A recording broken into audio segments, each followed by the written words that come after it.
The federal government has announced it intends to freeze the sale of handguns in Canada as part of sweeping new firearm control legislation. The government plans to fight gun smuggling and trafficking by increasing criminal penalties, providing more tools to investigate firearms crimes, and strengthening border measures. With reaction to the new gun control bill, we welcome back to CP24 tonight Leo Barb, founder and CEO of Think Don't Shoot Education. Leo, good to see you.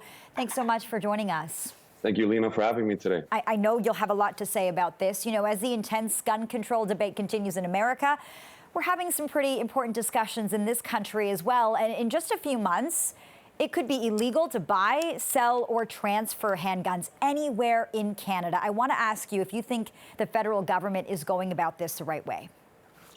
I think it's a good step in the right direction. Obviously, law and gun laws are a very important part of the equation when we're talking about ending gun violence or reducing gun violence. So obviously, yes, I think attacking the guns, obviously handguns are now used more often in these criminal acts than almost any other gun. So of course, the law is important, but you might know my stance is also heavily more on the education side, educating, empowering, and bringing awareness to the users.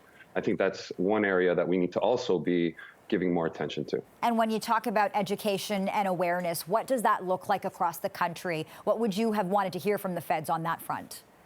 Well, I think they are, earlier this year, they're offering about $250 million for a Building Better, Safer Community Fund. So that is definitely a good step in the right direction. But what we're seeing is really guns are a big part built into the fabric of North America, not just here in Canada or the US.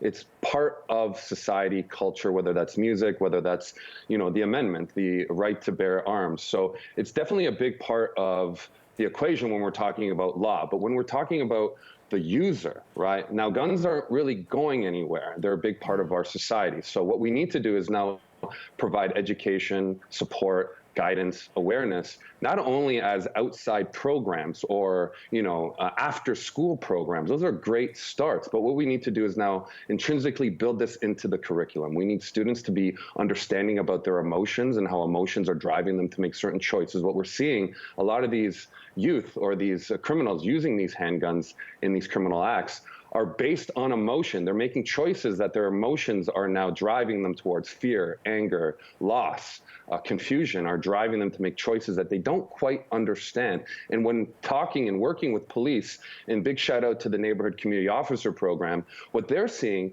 is that these kids are shattered after the act is done. They're not boasting, they're not excited, they're not happy, they're not proud, they're destroyed by what's happening. And it's the emotion that's driving them to make certain choices. So building in emotional intelligence programming into the curriculum is definitely a big step. And I know that's something that's going to take a lot of time, a lot of money, but I think we're living in a society where people want a quick fix. There is not going to be a quick fix to this problem.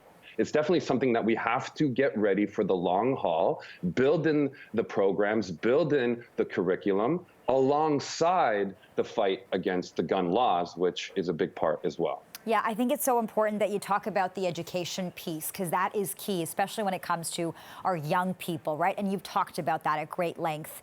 I also want to get your thoughts on the fact that most illegal handguns we know come from the U.S. Critics are saying banning the purchase and possession of legally purchased firearms, it doesn't actually do much to stop the violence. Your thoughts on that?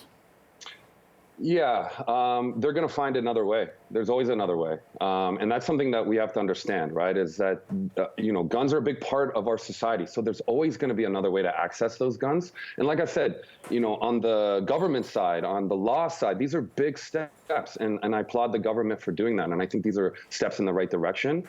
But they have to be a two-punch combo here. We have to start with the law and the government, but then also following up with the education and the curriculum. It has to be a two-punch combo here, or we don't really have a chance. Right. You've talked so much about trauma and what shootings do to communities, to families, to mothers, fathers, children. You've talked about that tonight as well. When you look at what's happened in the U.S. and you see the aftermath of that horrific mass shooting in Texas, what are you thinking about when it comes to what that community is left to deal with? Yeah, obviously I'm a survivor of gun violence myself. I was shot twice, left for dead at 21. So I do know the ripple effect of violence, after the act, right?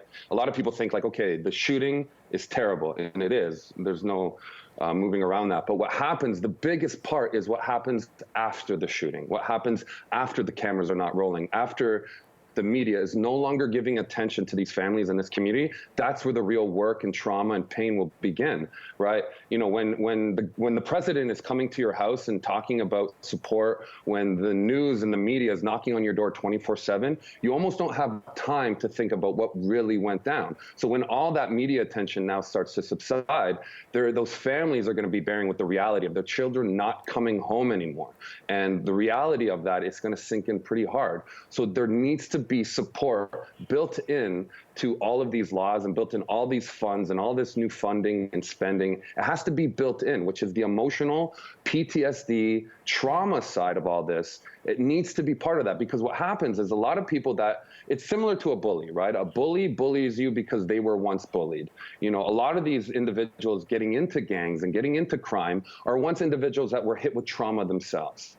And if they don't address the trauma issue across the United States and here in Canada, again, part of that awareness, part of that education, it needs to be built in. You know, stopping guns from entering our community is a great step. But, you know, we're talking about the user here, right? Like, for instance, I can put a pair of hockey skates on anyone and you can try to skate, right? It's not the skates that make a great skater, it's the user. And it's the same thing with guns, right? The guns are always going to be around. We gotta start empowering, supporting, and educating the users.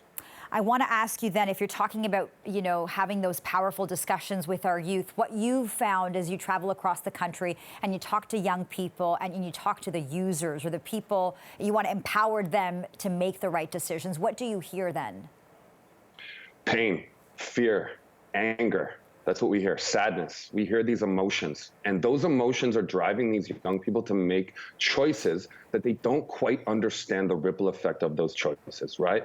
Like when we're working with the Neighborhood Community Officer Program and we're seeing individuals that have made those criminal acts, like I said, they crumble because they didn't realize that fear, anger was driving that emotion, right? When we're talking about emotions, anger and fear are directly linked, right? When you corner a wild animal, they don't lash out because they hate you, they lash out because they're scared. And we as humans do the exact same thing. When our back's against the wall, we have no one. When we feel alone, we lash out. And sometimes that's using a gun. And what we need to do is help these young people understand the power of their mental health and the power of their emotions.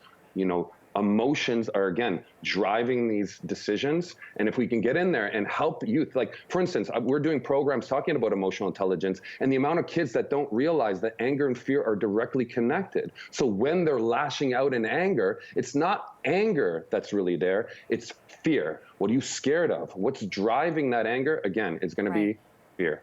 Okay, CEO and founder of Think, Don't Shoot, Leo Barb, thank you so much for this powerful discussion tonight. Thank you for having me.